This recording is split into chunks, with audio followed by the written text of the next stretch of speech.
Back in the Old Testament we spent a good while looking at the dream that Daniel interpreted for Nebuchadnezzar, where he envisioned a figure whose head was made of gold, whose arms and chest were of silver, whose belly and thighs were bronze, and whose legs were iron mixed with clay at the feet.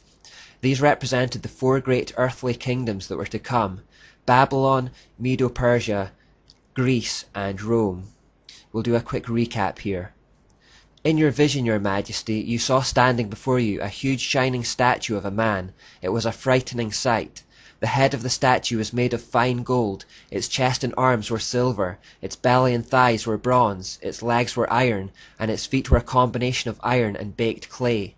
As you watched, a rock was cut from a mountain, but not by human hands. It struck the feet of the iron and clay, smashing them to bits. The whole statue was crushed into small pieces of iron, clay, bronze, silver, and gold. Then the wind blew them away without a trace, like chaff on a threshing floor. But the rock that knocked the statue down became a great mountain that covered the whole earth. Daniel goes on to interpret this vision. After your kingdom comes to an end, another kingdom inferior to yours will rise to take your place. After that kingdom has fallen, yet a third kingdom, represented by bronze, will rise to rule the world. Following that kingdom there will be a fourth one, as strong as iron. That kingdom will smash and crush all previous empires, just as iron smashes and crushes everything it strikes. The feet and toes you saw were a combination of iron and baked clay, showing that this kingdom will be divided. Like iron mixed with clay, it will have some of the strength of iron, but while some parts of it will be as strong as iron, other parts will be as weak as clay. This mixture of iron and clay also shows that these kingdoms will try to strengthen themselves by forming alliances with each other through intermarriage, but they will not hold together, just as iron and clay do not mix. During the reigns of those kings, the God of heaven will set up a kingdom that will never be destroyed or conquered. It will crush all these kingdoms into nothingness, and it will stand forever. That is the meaning of the rock cut from the mountain, though not by human hands, that crushed to pieces the statue of iron, bronze, clay, silver, and gold. The great God was showing the king what will happen in the future. The dream is true, and its meaning is certain. The important thing to note here is that the fourth and final empire in Daniel 2 refers to both a historic Rome and an end-time world empire or government. How do we know this? Well, in Daniel 2:34 we read that God will take a rock and strike the statue at the feet. When he does this, it will completely destroy the whole statue. This refers to the second coming of Christ, where Jesus, the stone from the mountain of God, crushes not only the final empire but also all trace of the previous world empires. This whole mystery system stemming from Babylon will be completely destroyed and blown away like chaff in the wind. When Christ destroys all trace of these old kingdoms, he will then establish his own eternal kingdom that will cover the whole earth. Now if the statue is struck on the feet, meaning the Roman Empire, this means that the Roman Empire will have to exist in some form at the end of the age. This is often referred to as the revived Roman Empire, or the revived Holy Roman Empire. This will be the dominant kingdom at the end of time, and the system through which the Antichrist will come. Later, in Daniel 7, these same four successive kingdoms of Babylon, Medo-Persia, Greece, and Rome were shown to Daniel in another vision, this time in the shape of animals. There it says, "The first beast was like a lion with eagle's wings." That means Babylon. "Then I saw a second beast, and it looked like a bear." That means Medo-Persia.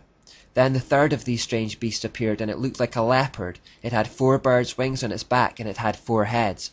That means Greece. "Then in my vision that night I saw a fourth beast, terrifying, dreadful, and very strong. It devoured and crushed its victims with huge iron teeth and trampled their remains beneath its feet. It was different from any of the other beasts, and it had 10 horns." And that means Rome. Fast forward to the end times, and in Revelation 13 we read about a beast rising out of the sea. In biblical prophecy, the sea represents the peoples of the earth. So out of the peoples of the earth comes a beast, and it is described like this. "Then I saw a beast rising up out of the sea. It had 7 heads and 10 horns, with 10 crowns on its horns, and written on each head were names that blasphemed God. This beast looked like a leopard, but it had the feet of a bear and the mouth of a lion. And the dragon gave the beast his own power and throne and great authority." Notice that this beast is a mixture of the 4 animals from Daniel 7. This end times beast therefore represents an amalgamation of the 4 world empires: Babylon the lion, Medo-Persia the bear, Greece the leopard, and then they become one in Rome. The dominant end times kingdom will be an embodiment of all those separate kingdoms in one. Revelation 13 goes on to say that, "I saw that one of the heads of the beast seemed wounded beyond recovery, but the fatal wound was healed. The whole world marveled at this miracle and gave allegiance to the beast. They worshipped the dragon for giving the beast such power, and they also worshipped the beast. 'Who is as great as the beast?' they exclaimed. 'Who is able to fight against him?'" So the end time kingdom is going to be unbelievably powerful, and people will think it is far too strong for anyone to fight against or overcome. And that may be true, humanly speaking. However, they haven't reckoned with Jesus, who will return this time, not as a lamb to the slaughter, but as the rampaging lion of the tribe of Judah, a warrior with robes dipped in blood. In Revelation 19:11-15 we read, "Then I saw heaven opened, and a white horse was standing there. Its rider was named Faithful and True, for he judges fairly and wages a righteous war. His eyes were like flames of fire, and on his head were many crowns. A name was written on him that no one understood except himself. He wore a robe dipped in blood, and his title was the Word of God. The armies of heaven, dressed in the finest of pure white linen, followed him on white horses. From his mouth came a sharp sword to strike down the nations." The present-day European Union is that revived Roman Empire prophesied about in Daniel. The nations are trying to mix together like iron and clay, but it will not hold together and it won't prevail. We'll look more at the EU in the next few parts.